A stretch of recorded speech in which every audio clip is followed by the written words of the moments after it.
আপনার এমন বন্ধু থাকতে পারে অথবা কর্মস্থলে এমন মানুষ থাকতে পারে যারা সমস্যা সরাসরি সৃষ্টি করে না, তারা শুধু একটি বাক্য ছুড়ে দেয় এবং এরপর আগুন জ্বলে ওঠে, এরপর তারা সে স্থান ত্যাগ করে। এটাই হলো নামিম। আর সে এখানে কিছুটা আগুন জ্বালায়, কিছুটা আগুন ওখানে, আর কিছুটা সেখানে। আমি এই মন্ত্রীর সাথে সাক্ষাৎ করব, আমি সেই রেস্টুরেন্টে গিয়ে অমুক রাজনীতিবিদের জন্য অপেক্ষা করব। ও, আপনি এখানে কি করছেন? আপনার সাথে সাক্ষাৎ হয়ে ভালো লাগলো। সে কিন্তু এতটা সময় ধরে অপেক্ষা করেছিল শুধু একটি বাক্য প্রয়োগ করার জন্য। অন্য কেউ বিষয়টা খেয়ালও করবে না, যেটা প্রচ্ছন্ন অপপ্রচার। তো একটি হলো হাম্মাজ, উন্মুক্ত আক্রমণ, ঠিক সেই তীরের মতো যা বিদ্ধ করে। আরেকটা হলো মাশা বিনামিম, বিভিন্ন পক্ষের মাঝে উত্তেজনা সৃষ্টির জন্য ছোট ছোট বাক্য ছড়িয়ে ঘুরে বেড়ানো। এটা বেশ জঘন্য অপপ্রচারের কৌশল। যে এটা করছে সে তার কাজে বেশ দক্ষ। আর রাসূল সাল্লাল্লাহু আলাইহি সাল্লাম যেহেতু অকপটভাবে তার দাওয়াতি কাজ করছেন, তার অগোচরে এই মানুষগুলোর নেটওয়ার্ক তার কাজকে নস্যাৎ করার চেষ্টায় রত, ফলে তার চিন্তিত হওয়ার কথা। আর আল্লাহ বলছেন, লা তুতি, এটা নিয়ে চিন্তা করবেন না। তারা যে খেলা খেলছে তা আমি আপনাকে বলে দিচ্ছি। ওয়ালা তুতি কুল্লা হাল্লাফিম মাহিন হাম্মাজিম মাশাইম বিনামিম।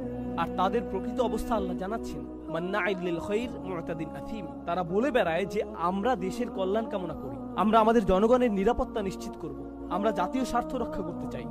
আল্লাহ বলেছেন এই মানুষগুলোই তারা যারা ভালো যে কোনো কিছুকে বাধাগ্রস্ত করে। মান্নাইল লিল খাইর। আর তারা নিজেদের গণ্ডির মধ্যে সকল আইন ভঙ্গ করে, মুতাদ।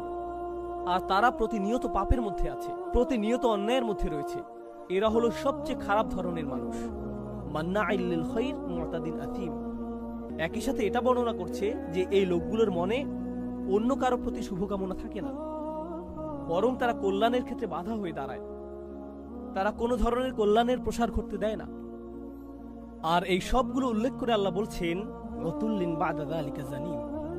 আরবিতে উতলা হলো একটা জমি যা কেটে ফেলা হয়েছে অথবা খুঁড়ে ফেলা হয়েছে। আপনার উঠোনে যদি পুকুর তৈরির জন্য একটা গর্ত খুঁড়েন, তখন এক পাশে মাটি স্তূপ করে রাখা হয়। এখন এই যে মাটিগুলো জমির মাটি থেকে আলাদা করা হয়েছে, এটাই উতলা। একজন ব্যক্তি যে উতুল, সে নিজেকে অন্য সকলের চেয়ে আলাদা মনে করে। অন্য সকলে হলো কীটপতঙ্গ এবং পশু, কীটপতঙ্গ এবং পশু। অন্য সকলে হলো শুধু সংখ্যা এবং পরিসংখ্যান। গুরুত্বপূর্ণ বিষয় হলাম আমি এবং আমার আশেপাশের মানুষজন। এগুলোই গুরুত্বপূর্ণ। অন্য সকলের সাথে যা ঘটার ঘটবে। আর শেষ অংশে আল্লাহ বড় ধরনের একটা অপমান করেছেন, বাদা যালিকা জানিম। সর্বশেষ যে অপমান আল্লাহ করেছেন তা হলো এই সকল বৈশিষ্ট্য ছাড়াও সেই ব্যক্তিটি জানিম। আরবিতে জানাম হলো এমন ব্যক্তি যে দাবি করে যে সে একটি গোত্রের অন্তর্ভুক্ত, কিন্তু প্রকৃতপক্ষে সে সেই গোত্রের অন্তর্ভুক্ত নয়, অথবা সে অবৈধ সন্তান, অর্থাৎ বিবাহ বহির্ভূত সম্পর্ক থেকে যার জন্ম। এরকম ব্যক্তিকে তারা বলতো জানিম। ইদ্দা আন্নাহু মিন কওম লাইসা মিনহুম হাদা হুয়া জানিম। তো সে দাবি করছে যে সে একটি গোত্রের অন্তর্ভুক্ত, কিন্তু সে আসলে তা নয়। আল্লাহ এই শব্দটি ব্যবহার করে এই ব্যক্তিটিকে বর্ণনা করেছেন যার কোনো আনুগত্য নেই, এমনকি তার গোত্রের প্রতিও, এমনকি তার পরিবারের প্রতিও। তার নিজে ছাড়া অন্য কারো প্রতি আনুগত্য নেই। সে চূড়ান্তভাবে নোংরা একজন রাজনীতিবিদ, বক্তব্যে খুবই পারদর্শী, অপপ্রচারে খুবই পারদর্শী, কৌশলে সিদ্ধহস্ত, কোনো কল্যাণের প্রসার রোধে প্রতিজ্ঞাবদ্ধ, আর নিজে ছাড়া অন্য সকলের প্রতি আনুগত্যহীন। উতুল্লিন বাদা যালিকা জানিম। এই সব কিছুর পরেও তার কেন প্রভাব রয়েছে? সে যদি এতই জঘন্য মানুষ হয়ে থাকে, এরকম মানুষের কেন প্রভাব রয়েছে? আনকানা যা মালিন ওয়া বানিন। তার অর্থ এবং লোকবল রয়েছে, এটাই তার আদর্শ, অর্থ সম্পদ। আর আগের দিনে বানিন হলো আপনার লোকবল, তারা হলো আপনার সহযোগী। গোত্রগত বিবেচনায় বানিন হলো আপনার সেনাবাহিনী।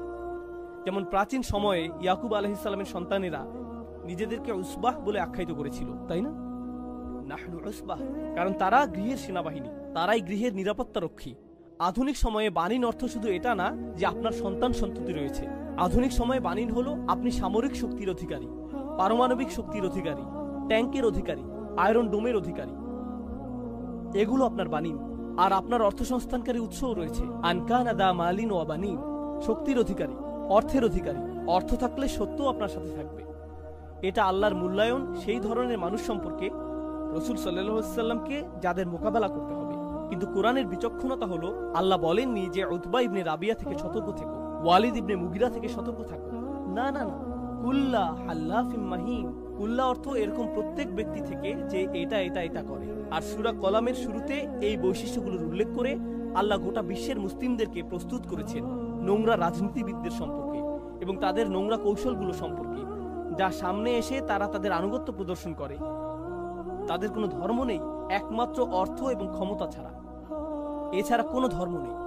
সেই প্রভাবের বশবর্তী হবেন না, নিজেদের অবস্থানে মজবুত থাকুন। এই বার্তাটি সূরার শুরুতে আল্লাহ রাসূল সাল্লাল্লাহু আলাইহি সাল্লাম সম্পর্কে প্রদান করেছেন। শেষ একটি বিষয় আপনাদের বলবো যা অবাক করার মতো। কোরআন তখনও মক্কায় ছড়িয়ে পড়েনি। রাসূল সাল্লাল্লাহু আলাইহি সাল্লামের উপর নাজিলকৃত প্রথম 5টি ওহীর একটি সম্ভবত সূরা কলাম। এটি একেবারে শুরুর দিকের প্রাথমিক ওহীগুলোর একটি। এটা থেকে মনে হয় যে তিনি ইতিমধ্যেই আদর্শিক লড়াইয়ে জড়িয়ে পড়েছেন, কিন্তু না। এখানে রাসূল সাল্লাল্লাহু আলাইহি সাল্লামকে প্রস্তুত করা হচ্ছে, আর এখানে শত্রুদেরকেও জানান দেয়া হচ্ছে যে তোমরা মনে করেছো যে তোমরা যা করো তা ঘরের ভিতরেই আবদ্ধ থাকবে, আর এই সম্পর্কে আল্লাহ কিছু জানেন না। আল্লাহ জানেন এবং তিনি তার রাসূলকেও জানিয়ে দিয়েছেন আল্লাহর কাছে গোপন কিছুই নেই, তোমরা প্রকাশিত হয়ে গিয়েছো। এই লোকগুলো সর্বোচ্চ চেষ্টা করে তাদের কৃতকর্ম গোপন রাখার জন্য। এজন্যই তারা হেল্প করতে থাকে, বারবার প্রতিজ্ঞা করতে থাকে। তাদের গোটা প্রচারণার উদ্দেশ্যই হলো তাদের কৃতকর্ম গোপন রাখা, নিজেদের হাতকে সরাসরি রক্তে রঞ্জিত না করা, জঘন্য কাজগুলো অন্য কাউকে দিয়ে করিয়ে নেয়া। এই জন্যই তারা নামিমাহ করে বেড়ায়। আর আল্লাহ কি করলেন?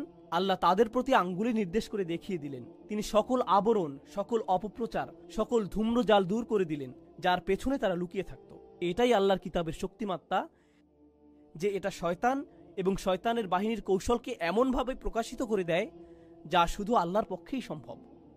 আল্লাহ আমাদেরকে সত্যের পথে দৃঢ় থাকার সামর্থ্য দান করুন, আমাদেরকে ব্যক্তিগতভাবে এবং উম্মাহ হিসেবে রক্ষা করুন, যাতে আমরা কখনোই এখানে বর্ণিত মানুষগুলোর চক্রান্তর জালে আটকা না পড়ি। বারাকাল্লাহু লি ওয়া লাকুম ফিল কুরআনিল হাকিম ওয়া নাফা'নি ওয়া ইয়্যাকুম বিল আয়াতি।